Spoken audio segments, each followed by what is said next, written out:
আর এবার নজর রাখবো ফের দেবকে নিশানা শুভেন্দু অধিকারী। ঠিক যেমনটা ঘোষণা ছিল সেই ঘোষণা মতোই এক্স হ্যান্ডেলে তোপ শুভেন্দু অধিকারীর।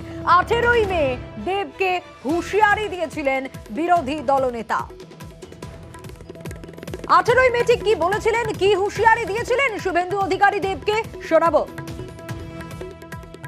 ঘাটালের যে হিরো তাকে জিরো করব হিরণকে দিয়ে। 23 তারিখ সকালবেলা এমন জিনিস আমি ছাড়বো ঘাটালের প্রার্থীর সম্পর্কে, আর ঘর থেকে ওই দিন বেরাবে না।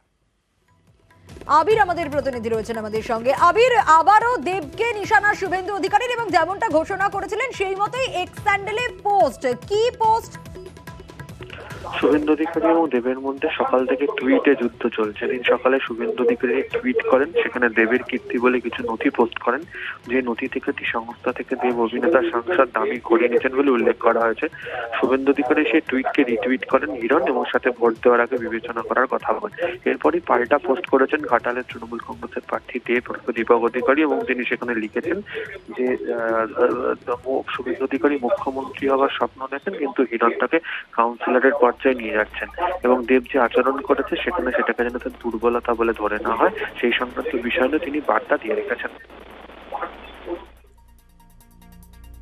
আবির, যে প্রশ্নটা বারবার করে উঠে আসছে, যে আরেকবার আমাদের দর্শকদের জন্য একটু তোমার কাছ থেকে জানতে চাইবো, এই যে পাল্টা দেব পোস্ট করলেন এবং ঠিক কি বোঝাতে চাইলেন? দেখো, প্রথম বিষয়টাই হচ্ছে যে হিরণ বনাম দেবের লড়াইয়ের ঘাটাল এই মুহূর্তে জমজমাট এবং প্রত্যেক কটা দিনই বিভিন্ন ইস্যুতে হিরণ যেভাবে দেবকে আক্রমণ করেছে, শুভেন্দু অধিকারীও যেভাবে আক্রমণ করেছে, সেক্ষেত্রে সরাসরি কোনো মন্তব্য এর আগে দেবকে বলতে শোনা যায়নি।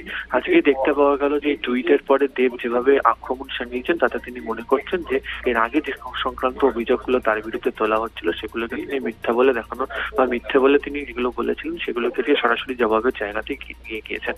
মূলত হচ্ছে বিভিন্ন ক্ষেত্রে দাঁড়িয়ে অবৈধ কাজের অভিযোগ হিরণের তরফ থেকে তোলা হচ্ছিল এবং বিভিন্ন সময় কখনো অডিও ক্লিপ, কখনো সময় হচ্ছে বিভিন্ন গরু পাচারকারীদের সঙ্গে তার সংযোগের বিষয় সে নিয়ে বারবার ধরে বলেছিলেন।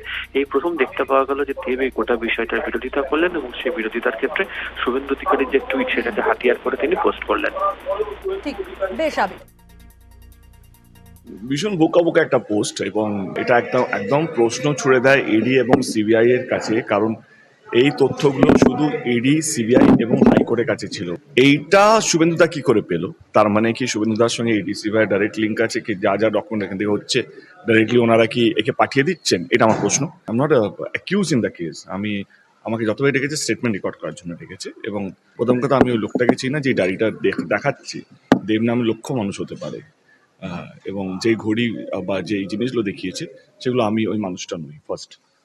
সেকেন্ডলি, যেই 50 লাখ টাকা দেখাচ্ছে একটা ট্রান্সফার হয়েছে, আমরা 8-9 মাসের মধ্যে সেই টাকাটা ওই আর্নব ট্রেডার্সকে আমরা ফেরত দিয়ে দিয়েছি। এত একটা হাওয়া গরম করা হলো 3 দিন ধরে, কি বিশাল কিছু আসবে এবং এই ধমকানো চমকানো ব্ল্যাকমেলিং এর যে রাজনীতি, আমার মনে হয় এটা দুঃখজনক। আজ অবধি চুপ ছিলাম গরু চুরি নিয়ে, আজ যেহেতু ডকুমেন্টস বেরিয়ে গেছে তো আমি বলতেই পারি। পিন্টু মন্ডলের সাথে হিরণ আমাদের 2013, এই যে পেপারটা আছে আমার 2013 কাটিংটা, যেহেতু আমি যখন আছে আমার কাছেও সমস্ত ডকুমেন্টস রেডি আছে, তাহলে তো উনিও গরুচোর, কারণ উনিও পিন্টু মন্ডলের সঙ্গে কাজ করেছেন, পিন্টু মন্ডলের সঙ্গে টাকা নিয়েছেন, তার মানে উনিও গরুচোর। তো অর্ধেক ইন্ডাস্ট্রি, মানে অর্ধেক 90% ইন্ডাস্ট্রি গরুচোর হয়ে যাবে। তো অনেক আর্টিস্ট কাজ করেছে পিন্টু মন্ডলের সাথে, যত বড় সুপারস্টার আছে, জিদ্দা হোক, যিশুদা হোক, শুভশ্রী হোক, পায়েল হোক, সবাই এক চিঠিয়ে কাজ করেছে। তো আজকে জাস্ট বিকজ আমি পলিটিশিয়ান বা একটা দলে হয়ে কাজ করছি বা একটা দলের সাংসদ, তো আমাকেই গরুচোর বলা হচ্ছে এবং প্রমাণ এখনো অব্দি করতে পারেনি। এবং আমার সত্যি খুব খারাপ লাগলো, দুঃখজনক লাগলো। হিরণকে বাঁচানোর জন্য শুভেন্দু এতটা নিচে নামতে হলো।